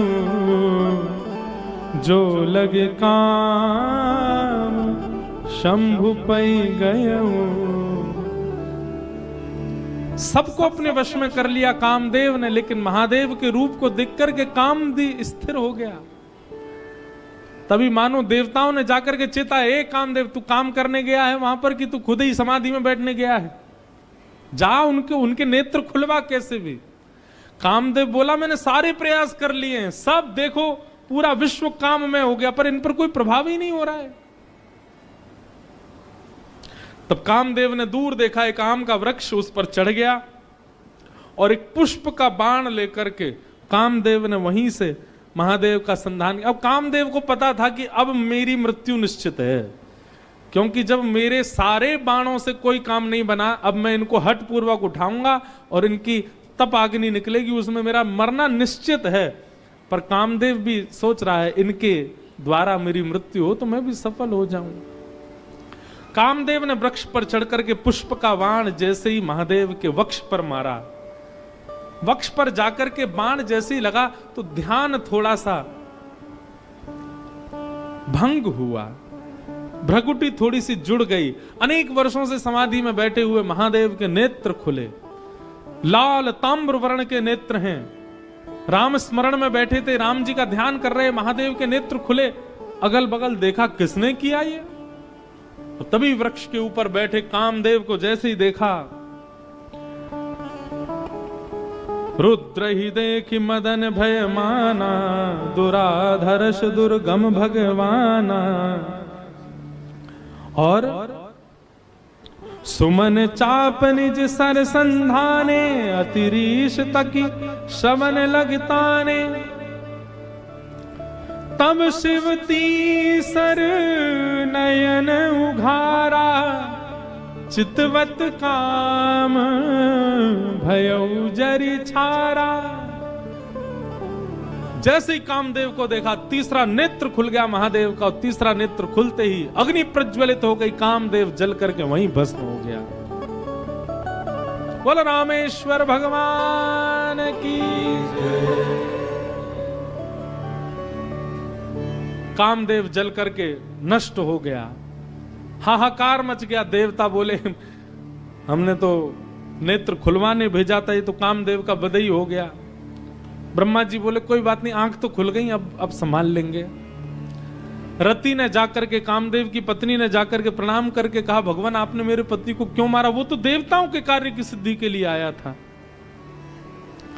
महादेव इतने भोले हैं, पति को मार के तुरंत रति से बोले तुम चिंता मत करो, तुम्हारे पतिदेव तुमको प्राप्त हो जाएंगे। बोले कब? जब जदुवंश कृष्ण अवतारा, हो ही हरन महामही भारा। कृष्ण तनय होई पति तोरा, अन्यथा होई वचन अन्यथा होई ना मोरा। द्वापर में जब भगवान श्री कृष्ण का अवतार होगा, तो भगवान श्री कृष्ण के पुत्र के रूप में ही तुम्हारे पतिदेव जन्म लेंगे और तुम्हारा उनके साथ विवाह होगा, पुनः विवाह संगम होगा। तब तक तुम प्रतीक्षा करो। महादेव की वाणी को सुनकर के रति प्रसन्न हो गई। सब देवताओं ने जाकर के महादेव से प्रार्थना करी। बोले महाराज, पार्वती ने बहुत तपस्या की आपकी प्राप्ति के लिए, अब कृपा करके हमारे नेत्रों को आप आनंद प्रदान कर दो। इन नेत्रों के सामने विवाह आपका देखने का हमारा बहुत मन है। ब्रह्मा आदि देवताओं के विवाह के प्रस्ताव को सुनकर के महाराज महादेव जी ने सर हिलाया। बोले ठीक है, क्योंकि मूलतः तो राम जी पहले वरदान मांग के चले गए ना, उनके बात को हमको पूरी करना है। आहा, तभी सप्तऋषि जिनको परीक्षा लेने के लिए भेजा था, उन्होंने आकर के महादेव को बताया। बोले महाराज, हम परीक्षा लेकर के आए हैं और आपकी जो होने वाली कन्या है वो सकुशल है। अब हम जाकर के हिमालय महाराज को आपका थोड़ा यश सुना दें। सप्तऋषि गए हिमालय महाराज के पास, जाकर के उन्होंने कहा आपकी पुत्री जिनके लिए तप कर रही है वो साक्षात महादेव हैं, और महादेव बारात लेकर के आएंगे। आप अपने पूरे नगर की तैयारियां करो, सुंदर बनाओ, देवी देवता सब पधारेंगे। महाराज, पार्वती जी का तप पूर्ण हुआ। हिमालय ने अपनी समस्त कंदराओं को सजाना प्रारंभ किया।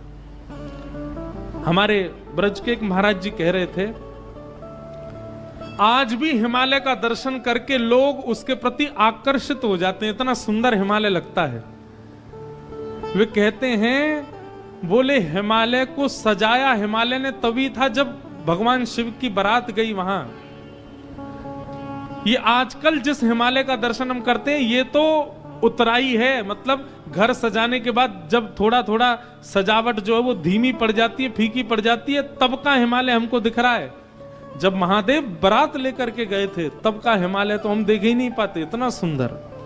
आज भी हिमालय जो इतना सुंदर लगता है, उसकी आकृतियां, उस पर जमी हुई बर्फ, उसके वृक्ष वल्लरी, ये सब उसी काल में हिमालय ने सजाए थे।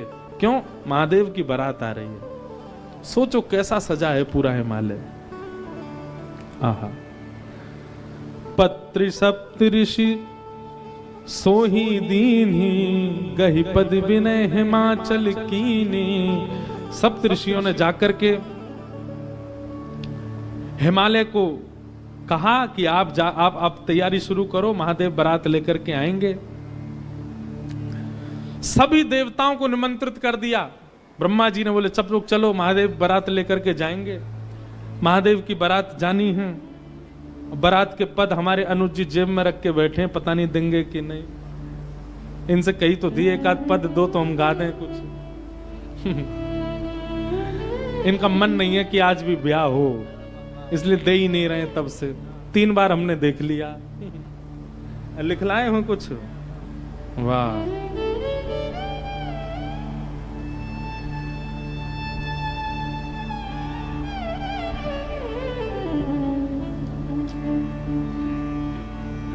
ये चित्रकूट के ही है ना, तो इनसे हमको बड़ी सहायता मिलती राम कथा में। चित्रकूट के हैं, इनको सब पता है कि कौन सी बधाई कहाँ गानी है, राम जी के विवाह में, शंकर जी के विवाह में।